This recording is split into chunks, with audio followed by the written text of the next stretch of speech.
To secure the digital mixer valve, first mark the fixing holes in the required positions. Then drill the holes and secure the unit with the fixing screws provided. It's recommended at this stage that the hot and cold supply pipework is flushed through to remove any potential debris. Then, using the push-fit isolators, connect the hot and cold water supplies and the outlet connectors to the digital mixer valve.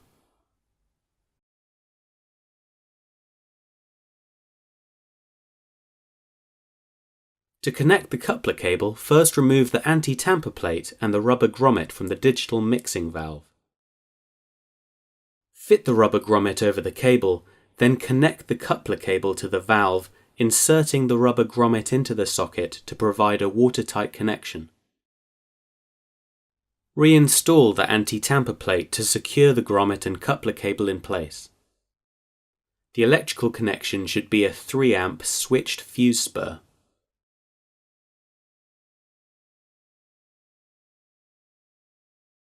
Lay out the first fix to suit the installation requirements, concealing the pipework in the wall at a depth where it cannot be damaged by any later drilling.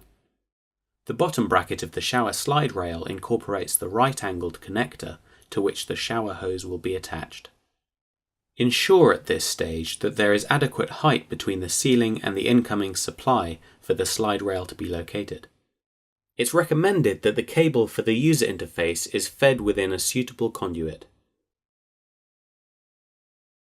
After completing the finished wall surface, use a pipe slice to trim the pipework back to between 31 and 34 mm from the wall.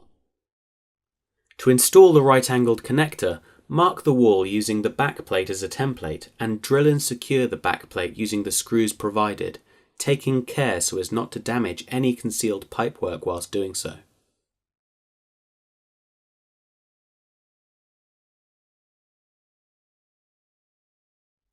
Assemble the right-angled hose connector and twist and lock into place.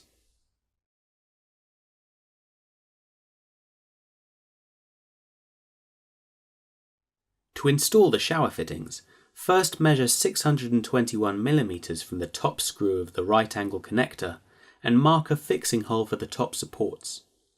Drill the wall and secure the top slide rail support using the screws and wall plugs provided, taking care so as not to damage any concealed pipework whilst doing so.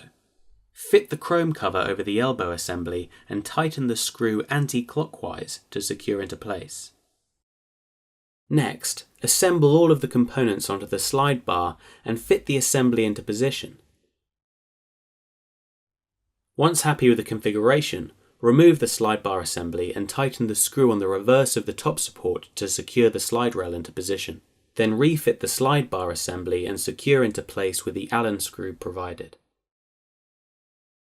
Then, fit the cap to the top of the slide bar. Thoroughly flush the pipework to remove any debris. Install the handset and hose, making sure to use the rubber washers provided to make the watertight seal each end. Now, use a pipe slice to trim back the supply pipework 18 mm from the finished wall surface.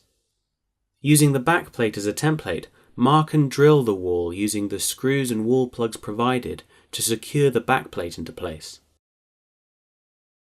Take care so as not to damage any concealed pipework whilst doing so. To fit the shower arm, put the 15 mm olive and compression nipple over the outlet pipe and tighten the compression nipple to form a watertight seal.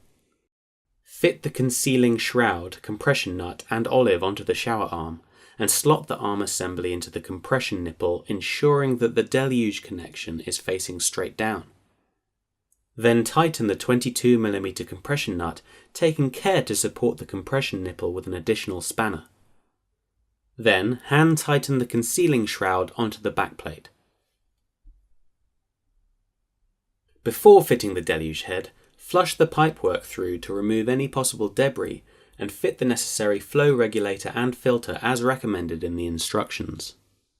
Then screw on the deluge head using a wrench to fully tighten.